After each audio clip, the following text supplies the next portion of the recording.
What's going on, guys? So what you were looking at in front of you is something special. Now, this says Mango Power on the box, and I think most people probably have an idea of what's inside of this box. But let me give you the backstory of what's going on here. So this company, Mango Power, reached out to me, I'm going to say probably over 2 years ago.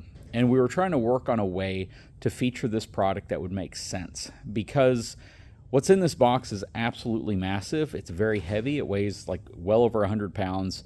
And it's designed to perform a task that a lot of homeowners might want, but the RV community might be on the fence about. So we're going to see if this is worth the hype, if this is worth the 2-year wait to actually get one of these and put it to the test. Hang tight. I'll be right back.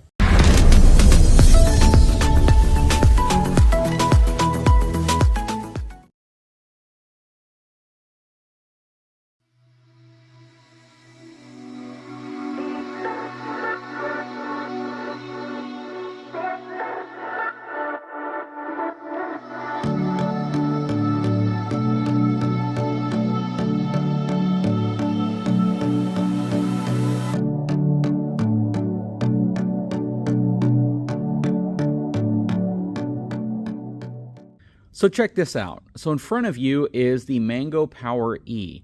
This thing is super cool, it is super heavy, and it's relatively large. We'll go over some of the dimensions here in a second. But the reason why the folks over at Mango Power provided this to me was to evaluate its performance, specifically working with an RV.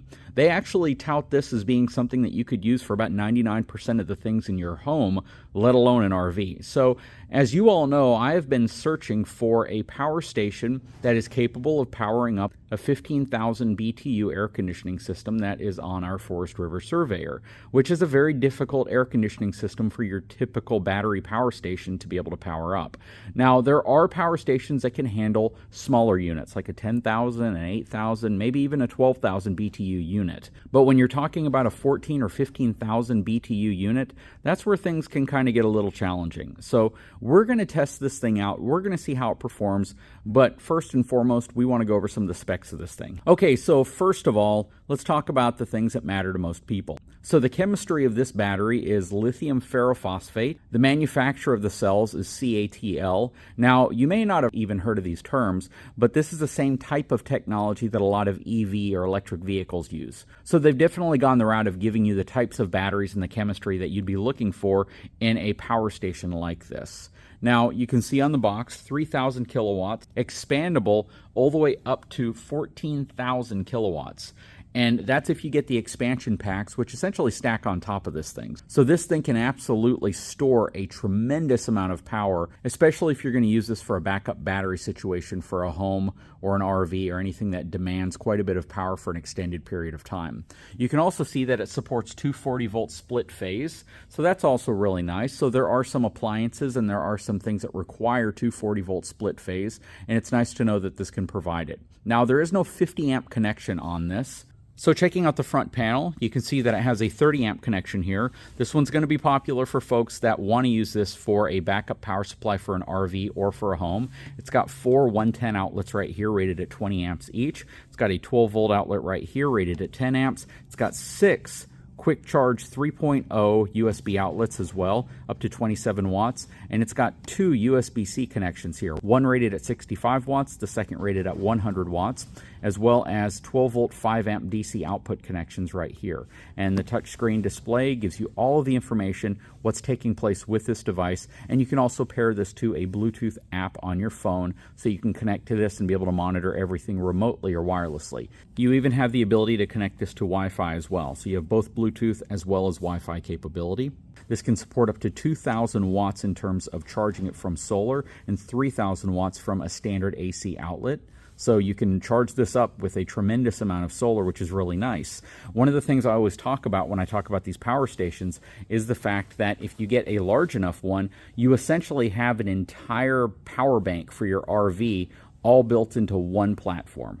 So typically, if you're looking to add a large power station to your RV, You have to source batteries plus an inverter and all these other components. With something like this, it's all kind of combined into one unit. If you want to add capacity to it, you simply add additional expansion packs to it so you have the capability of storing more power and having that available if you need it. But what's really nice about this, again, 3,000 kilowatts or 3.53 kilowatt hours worth of power. That is really, really impressive for something like this. Now, some folks might say, what does that mean from an air conditioning perspective?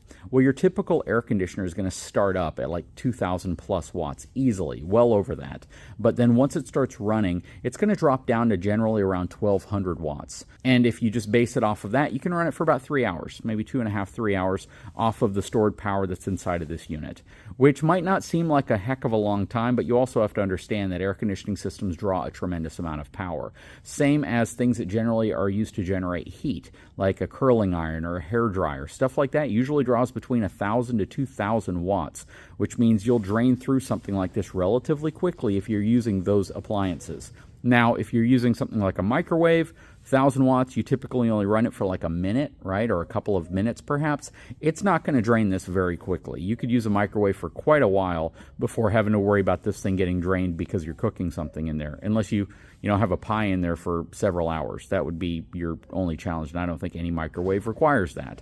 Now, the other piece, though, would be things like your refrigerator. If you have a 12-volt refrigerator, it's going to pull very, very little power. You could easily run a 12-volt refrigerator, even your larger 12-volt refrigerators, in an RV for days probably off of just one full charge on this. You could easily run some of your small portable power refrigerators as well.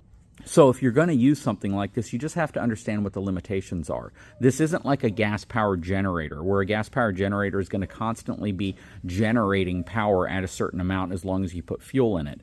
This is a storage device, so this is storing power. To generate power, you would need to connect this to a solar system. You would need to connect this to some type of a power generation system that feeds power into the battery bank in here, stores it, and then allows it to be used. Now, that also means that you can store power in here. You can send power to it from like a solar panel or a solar system and use it at the same time. And if you're sending more power into it from solar than the power you're depleting from it through your appliance or whatever you have plugged into it, then you're still technically generating more power than you're using, and it's still going to continue to fill up. Now, let's say you're pumping in 500 watts worth of solar and you're using something at a rate of 1,000 watts. Well, of course, that's going to slowly drain the battery, but because you're also providing power into the unit at the same time, it's going to drain at a much slower rate. So just wanted to go over all the specs of this. It comes with a few cables over here. So it has the power cable plugged in, which I'm using to currently charge this thing up. Plus it has the connection for your solar panels as well, so you can charge it via solar. And you can see your positive and negative connections right there. So that is really nice. I want to make sure I get all the specs of this thing out of the way before we actually utilize it, because I think that's also really important.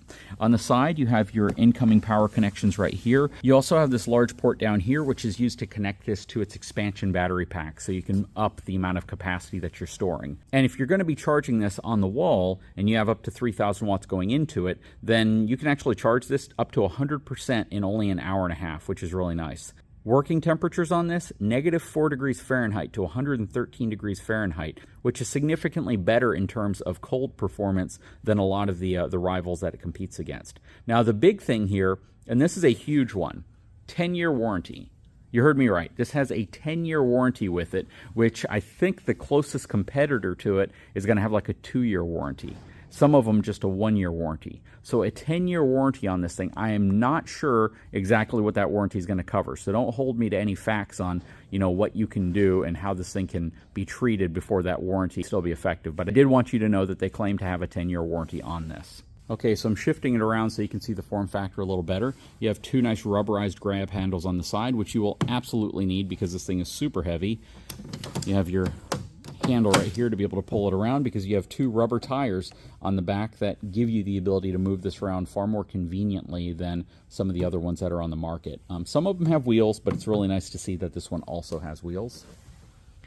Very nice. Form factor, construction, it looks like it's built really well. I can't honestly fault any of the exterior cosmetics of it. I know some folks like to see plugs and covers over all of these. I don't really think that's needed because I don't think you're really going to use this in an environment where it's going to get that much dirt, grime, or dust kind of compacted into it.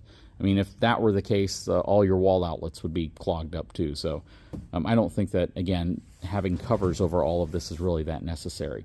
But what do you guys think, right? This thing is super cool. Again, you have all these capabilities, all these functionalities built into it. Let's get this thing connected to the app so I can show you what it looks like on your phone.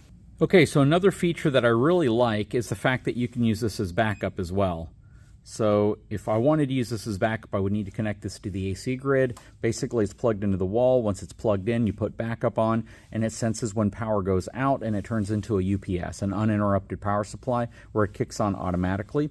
I have the application all logged into, which is super cool. So you can see that it's on 73% on both the phone as well as the screen here. You can see I have no input power going to it, no output power, and the temperature is 19.9 degrees Celsius. You can see quick charging. I can turn things on. My quick charger, my AC output right here, which just came on as well. My DC output, that light should come on as well. But I gotta admit, this thing is super cool. Again, very heavy, rather large. Let's go over the dimensions real quick. All right, so it is approximately 18 inches wide, 19.5 inches tall,